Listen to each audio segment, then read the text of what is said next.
When I was a child, my grandfather was one of the most important people in my life. His name was Mr. Bao, but everyone in our village simply called him Grandpa Bao. He was tall but thin, with silver hair that shone under the sun, and eyes that were always gentle. He liked to wear a simple white shirt and brown pants, and he always carried a wooden walking stick. Even though he was old, he still moved with quiet strength, and his presence made everyone feel safe. I grew up in a small town near the mountains. Life there was slow and peaceful. We didn't have big shops or tall buildings. Instead, we had rice fields, small houses, and a clear river that ran through the village. My parents worked in the fields most of the day, so it was my grandfather who spent the most time with me. He taught me many things, not only how to read and write, but also how to live with kindness and patience. Morning routines.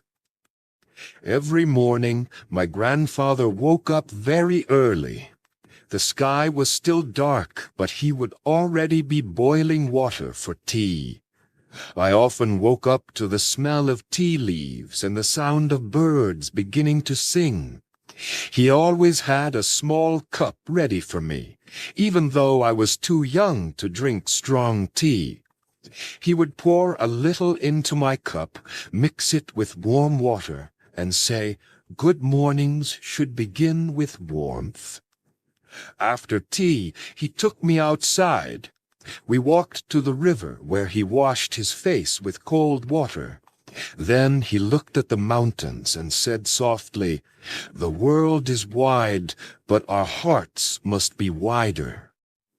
I didn't fully understand at that time, but his words stayed with me.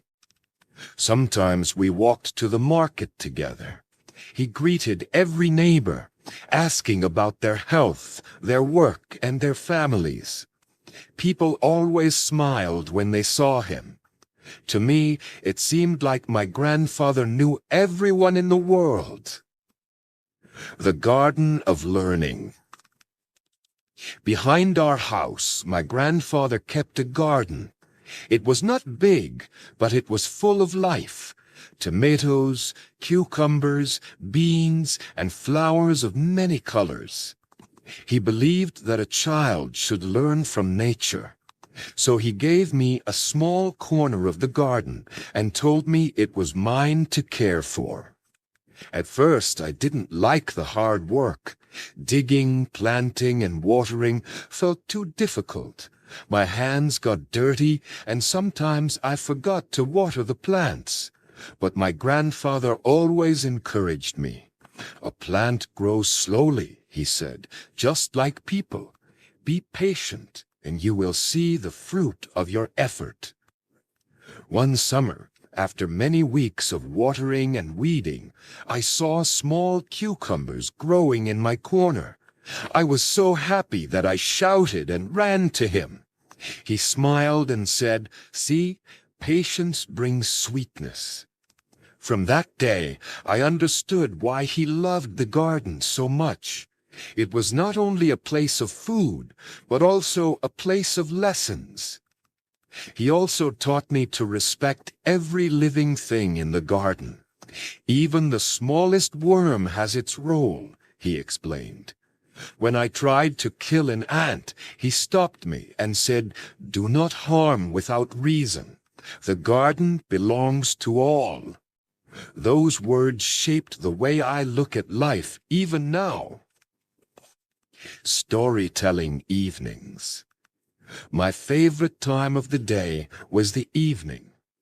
After dinner, my grandfather sat on the wooden bench outside our house. The air was cool and the stars filled the sky. I would sit beside him, waiting for his stories. He told me stories about his childhood, when he was poor but full of dreams. He told me about the times of hardship, when the village had little to eat, but people still shared with each other. He also told me funny stories about animals, clever children, and kind heroes. His voice was calm and deep, and when he spoke, it felt like the world stopped to listen. Sometimes he asked me questions. Why do you think the rabbit was faster than the turtle? I would answer, because it had longer legs. He would smile and say, no, it is not about legs. It is about pride and patience. One story I will never forget was about a bird with broken wings. The bird could not fly like others, but it sang more beautifully than any other bird. Remember, he said to me, everyone has something special, even if they cannot do what others can. A grandfather's kindness. It was not only me who loved my grandfather. Everyone in the village respected him. If a neighbor had a problem, he was the first to help. Sometimes he fixed roofs. Sometimes he repaired tools. And sometimes he simply listened when people were sad. He never asked for payment. He believed kindness was the greatest gift. I remember one winter when a poor family had no firewood. My grandfather carried wood from our house to theirs, even though his back was hurting. When I asked why he did it, he said, when we warm others, our hearts become warm too. He also loved animals. He fed stray dogs and cats, and he left food near the forest for wild birds. Once he found a wounded dog near the river. He brought it home, cleaned its wounds, and cared for it until it was strong again. That dog stayed with us for many years, loyal and happy. Another time, a boy from the village broke his toy cart. He cried because it was his only toy. My grandfather took some wood and, in just one afternoon, made a new cart for him. The boy's face lit up with joy. To me, it was like magic. My grandfather's hands could fix not only objects, but also hearts. The day of the storm. One of the most unforgettable memories I have of my grandfather is from the day of a great storm. The sky turned black, and the wind was so strong that trees fell and roofs flew away. I was very scared. My parents were not home yet, and I was crying. My grandfather took my hand and held me close. He said, "Do not be afraid. Storms come and go, but love stays." He lit a small lamp and told me stories to keep me calm. Even though the wind shook the house, his voice was steady, like an anchor in the sea. That night I realized that true strength is not loud or angry. It is gentle and steady, like my grandfather. The next morning, many houses in the village were damaged. Without waiting, my grandfather went out to help repair roofs and fences. He worked from morning until evening, even though he was tired. People thanked him, but he only said, "We must help each other, like trees standing together in the wind." Growing up. As I grew older, I became busy with school and friends. I spent less time in the garden and fewer evenings listening to stories. But my grandfather never complained. Whenever I returned home late, he still waited for me with tea and a smile.